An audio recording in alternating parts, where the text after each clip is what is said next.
ଯେତେବେଳେ ଆମ ରାଜ୍ୟକୁ ବୁଲିବା ସମୟରେ ଦେଖିବାକୁ ପାଇଲୁ ଆମ ରାଜ୍ୟର ସମଗ୍ର ଜନପ୍ରଜା ଶ୍ରୀକୁଶଳରେ ଅଛନ୍ତି। ହଁ ବଡ଼ ଭାଇ ସମସ୍ତେ କୁଶଳରେ ଅଛନ୍ତି। ଆଉ ଜାଣିଛୁ ଭାଇ ମୋ ରାଜା ହବ କଥା ଶୁଣି ସମସ୍ତେ ଆନନ୍ଦରେ ହସି ଉଠୁଛନ୍ତି। ହଁ ଜ୍ୟେଷ୍ଠ ଭ୍ରାତା ଭାଇ ଆମ ପିତା ଯେମିତି ଶାସନ କରୁଛନ୍ତି ଠିକ୍ ସେମିତି ତୁମେ ବି ଶାସନ କରିବା ବଡ଼ ଭାଇ। ନିଶ୍ଚୟ ଭାଇ ନିଶ୍ଚୟ ଶାସନ କରିବି। ହେଲେ ଭାଇ ଶାସନ କରିବାରେ ତୁ ମୋତେ ସାହାଯ୍ୟ କରିବୁ ନା? ଜ୍ୟେଷ୍ଠ ଭ୍ରାତା ହଁ ଯେତେବେଳେ ମୁଁ କଥା ଦେଇଛି ସଦା ସର୍ବଦା ତୁମ ରାଜ କାର୍ଯ୍ୟରେ ସାହାଯ୍ୟ କରି ଚାଲିଥିବି। ଠିକ ଅଛି ଭାଇ। ଏ ଭାଇ ବଡ଼ ଭାଇ ସମୟ ଅତୀତ ହେଇଯାଇଛି। ହଁ ତ ବଡ଼ ଭାଇ ଆହୁରି ଅନେକ ପରିଭ୍ରମଣ କରିବାର ଅଛି। ହଁ ଚାଲ ଏଥର ଆଗକୁ ଯିବା। ଆଗକୁ ଯିବା। ହଁ ଭାଇ। ଏ ଜ୍ୟେଷ୍ଠ ଭ୍ରାତା ଭାଇ ଯେତେବେଳେ ଆସୁ ଆସୁ ପହଞ୍ଚି ଯାଇଛି ଆମ ଏଇ ଅରଣ୍ୟ ମଧ୍ୟକୁ ଏଠିକା ପ୍ରାକୃତିକ ଶୋଭା ଟିକିଏ ଉପଭୋଗ କରିବା। କ'ଣ କହିଲୁ? ଏଇ ବଣର ପ୍ରାକୃତିକ ଶୋଭାକୁ ଉପଭୋଗ କରିବା। ହଁ ଜ୍ୟେଷ୍ଠ ଭ୍ରାତା ଠିକ ଅଛି ଭାଇ କିଛି ସମୟ ଉପଭୋଗ କରି ପୁଣି ଚାଲିଯିବା ଆମ ରାଜ୍ୟକୁ। ଠିକ ଅଛି ବଡ଼ ଭାଇ। ଭାଇ ଜ୍ୟେଷ୍ଠ ଭ୍ରାତା ରାଜପୁତ୍ର ରାଜକୀୟ ଠାଣିରେ ନିପୁଣ ସୁଶୋଭିତ ଶତଶତୀର ଦର୍ପଦାନ ରାଜପୁତ୍ର ରାଜକୀୟ ଠାଣିରେ ନିପୁଣ ସୁଶୋଭିତ ଶତଶତୀର ଦର୍ପଦାନ ବେନି ଭାଇ ହେ କାନନରେ କରନ୍ତି ଭ୍ରମଣ।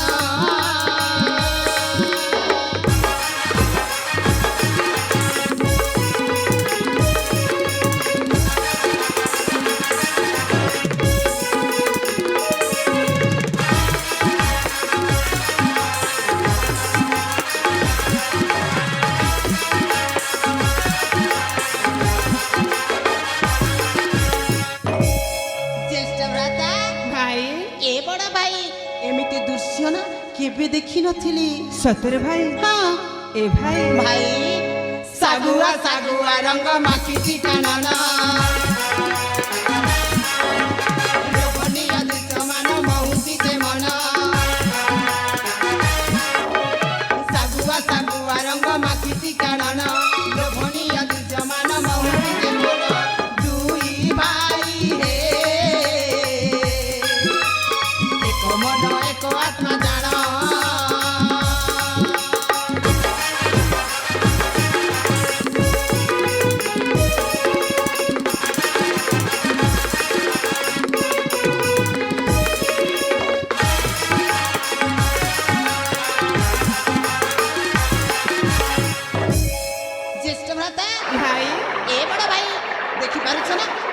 ঝরଣାটা কেতে সুন্দর ঝরি যাଉଛି খুব সুন্দর ভাবে ঝরি যাଉଛି ভাই। হ্যাঁ জ্যেষ্ঠ ভ্রাতা এ ভাই ভাই ঝম ঝম তাନରେ যে ঝরଣା নাচুছি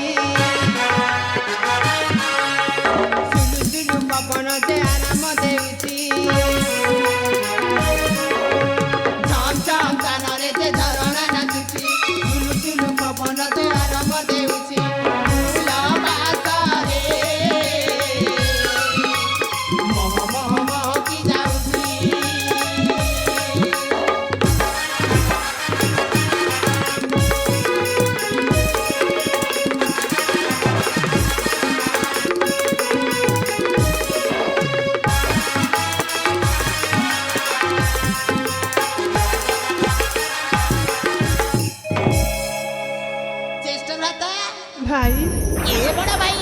ଦେଖିପାରୁଛ ସେ ଲଣ୍ଡା ପାହାଡ଼ଟା ଦେଖିବା ପାଇଁ କେତେ ସୁନ୍ଦର ଦେଖାଯାଉଛି। ହଁ ଭାଇ খুব সুন্দর দেখা যাচ্ছে। জ্যেষ্ঠ ভ্রাতা ভাই তা পাখକୁ ଯିବା ଆଉ ତା ପ୍ରାକୃତିକ ଶୋଭା ଉପଭୋଗ କରିବା। କ'ଣ କହିଲୁ? ତା ପାଖକୁ ଯିବା? ଏ ଭାଇ ସେଇ ପାହାଡ଼ ତ ଅନେକ ଦୂରରେ ଅଛି। ନା ଜ୍ୟେଷ୍ଠ ଭ୍ରାତା ଦେଖ ପୁରା ପାଖରେ ଅଛି ନା। ହେଲେ ଭାଇ ମୁଁ ପାଦୁଟେ ମଧ୍ୟ ଆଗକୁ ଚାଲି ପାରିବିନି। କାହିଁକି? କାହିଁକି ନା ମତେ ଭାରି ଶୋଷ ହେଉଛି। ଶୋଷ ହେଉଛି? ହଁ ଭାଇ। ହେଲେ କେମିତି କରିବା? କେମିତି କରିବା? ଏ ଭାଇ ଏ ଦେଖିପାରୁଛୁ ଝରଣା? ସେଇ ଝରଣା କୂଳକୁ ଯାଇ ତୁ ପାଣି ନେଇକି ଆସିବୁ। ମୁଁ ଏକା? ନା ବଡ଼ ଭାଇ ମତେ ଭୟ ଲାଗିବ। କ'ଣ କହିଲୁ? ଭୟ? ଏ ଭାଇ ଆମେ କ'ଣ ଭୀର ପୁରୁଷ ଯେ ଭୟ କରିବା? ଆରେ ଆମେ ପୁରା ରାଜପୁତ୍ର, ରାଜକୁଳରେ ଜନ୍ମ ହୋଇ ତୁ ପୁଣି ଭୟ କରିଛୁ ଜ୍ୟେଷ୍ଠ ଭ୍ରାତା ଭାଇ। ଏମିତି ଥଟ୍ଟା କରୁଥିଲି। ତେବେ ଠିକ ଅଛି, ତୁମେ ଏ ଜାଗାରେ ବସି ପଡ଼, ମୁଁ ତୁମ ପାଇଁ ପାଣି ନେଇକି ଆସୁଛି। ଏ ଭାଇ ଶୀଘ୍ର ଯାଇକି ଶୀଘ୍ର ଫେରି ଆସିବୁ। ହଁ ବଡ଼ ଭାଇ। ଜମା ଡେରି କରିବୁନି ନା ଜ୍ୟେଷ୍ଠ ଭ୍ରାତା, ଭାଇ। ଏ ଜାଗା ଛାଡ଼ି କୁଆଡ଼େ ଯିବୁନି। ଆରେ କୁଆଡେ ଯିବିନି, ତୁ ଆସିବା ପର୍ଯ୍ୟନ୍ତ ଏ ବୃକ୍ଷ ମୂଳରେ ଅପେକ୍ଷା କରିଥିବି। ଠିକ ଅଛି ବଡ଼ ଭାଇ, ତାହେଲେ ମୁଁ ଆସୁଛି। ଠିକ ଅଛି ଭାଇ। ଠିକ ଅଛି।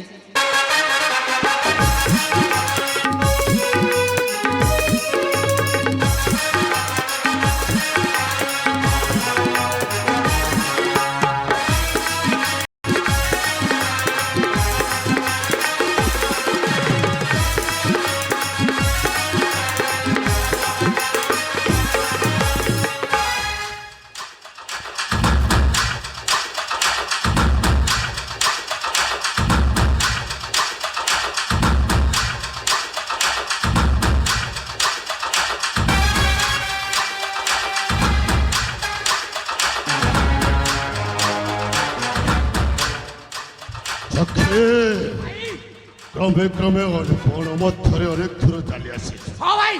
ହେଲେ ଏ ଚକ୍ଷେ ଭାଇ। ଏହି ବୋଧେ ମାଣିକଗଡ଼ ରାଜ୍ୟ ସୀମା ମଧ୍ୟରେ ମଧ୍ୟ ପ୍ରବେଶ କରିସାରିଛି। ହଁ ଭାଇ। ହେଲେ ସେ ବେନି ଭାଇର ଏପର୍ଯ୍ୟନ୍ତ କୌଣସି ଦେଖା ଦର୍ଶନ ନାହିଁ। କୁଆଡ଼େ ଗଲେ ସେମାନେ? ଭାଇ ଚକ୍ଷେ ଏଇଟା ଘୋର ଜଙ୍ଗଲ। ଆଅ ଏ ଜଙ୍ଗଲ ମଧ୍ୟରେ ସେମାନେ କୋଉଠି ନା କୋଉଠି ବୁଲାବୁଲି କରୁଥିବେ। ତୁ ଠିକ କହିଛୁ ଚକ୍ଷେ। ଆମେ ଆଗକୁ ଯାଇକି ଖୋଜିବାକୁ ହବ। ଭାଇ। ହେଲେ ଚକ୍ଷେ ଭାଇ ତୁ ସେପଟେ ଦେଖେ, ହଁ। ମୁଁ ଏପଟେ ଦେଖୁଛି। ଠିକ ଅଛି ଭାଇ। ଚାଲ ଚକ୍ଷେ ହଁ। ଶୀଘ୍ର ଲାଗେ।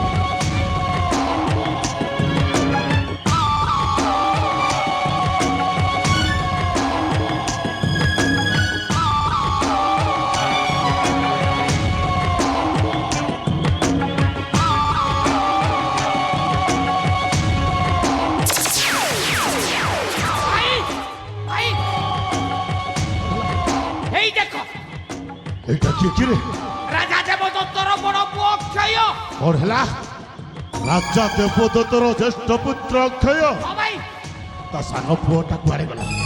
ତା ସାନ ଭାଇটা ଆହା କୁଆଡେ ଚାଲି ଯାଇଛି ଭାଇ। କୁଆଡ଼େ ଚାଲି ଯାଇଛି? ସେ ଏକା ଏକା ବୃକ୍ଷ ମୂଳରେ ବିଶ୍ରାମ ନେଇଛି। ଚକ୍ଷେ ଭାଇ। ଜମାରୁ ପାଟି କରେନା। ହଁ ସେ କୁଠିଆ ଏଠି ଅଛି। ହଁ। ଆମେ ପଛପଟୁ ଯାଇ ବହିଟା ମାରିବା। ঠিক ଅଛି। ଚାଲ ଚକ୍ଷେ ତେବେ ଚାଲନ୍ତୁ ଭାଇ। ଆସୁ।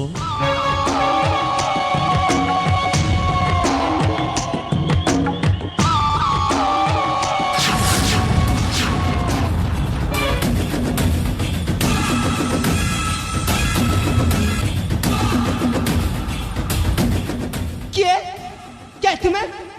ଆଉ କାହିଁକି ମୋ ପଛପଟୁ ଆଘାତ ମାରୁଛ?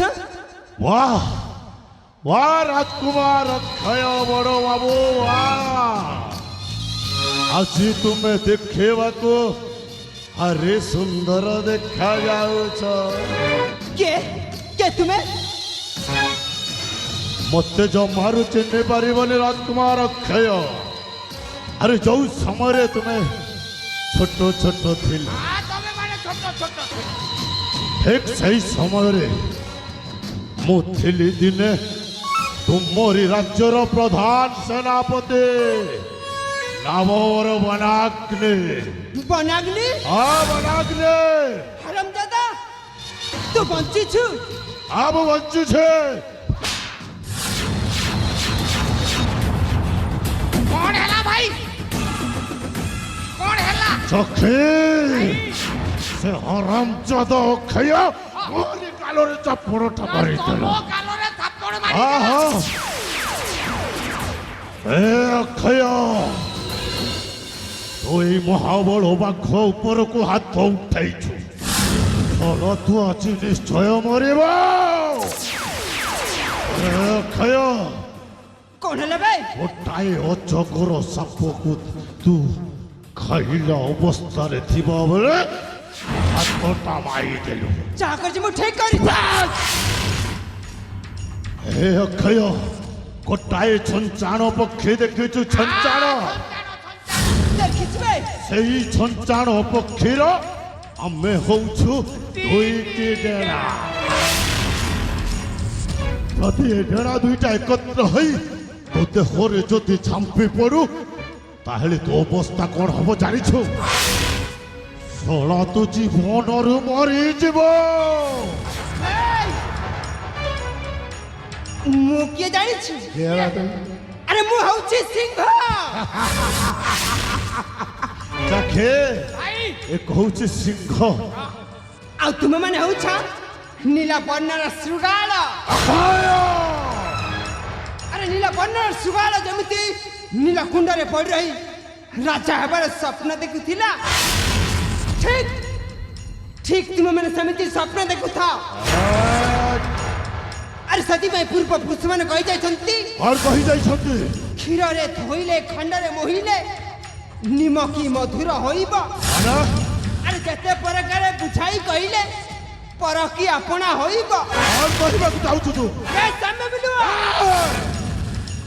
ରାଜବଂଶର ସୁବର୍ଣ୍ଣ ଖୁଣ୍ଟରେ ବସିବାକୁ ଚେଷ୍ଟା କରୁଛୁ ତତେ ଟିକେ ଲଜ୍ଜା ଲାଗୁନି ଏ ଅକ୍ଷୟ ଆରେ ପାଠ ପଢିଛୁ ନା ନାଇଁ କଣ କହିଲୁ ପାଠ ପଢିଛୁ ନା ନାଇଁ ପଢିଛୁ ପାଠ ପଢିଛୁ ପଢିଛୁ ବେ ଆରେ ବର୍ଣ୍ଣବୋଧ ବହିରେ କଣ ଲେଖା ଅଛି ଜାଣିଛୁ କଣ ଲେଖା ଅଛି? ପିଲୁଆ ବଡ ଚତୁର ପଇଡ ବଡ ମଧୁର ପିଲୁଆ ତା ବୁଦ୍ଧି ବଳରେ ପାଖ ମାମୁକୁ ଶିକାରୀ ଜାଲରେ ଫସେଇ ଦେଲା ଠିକ ସେମିତି ତୁ ଆମ ଜାଲରେ ଫସି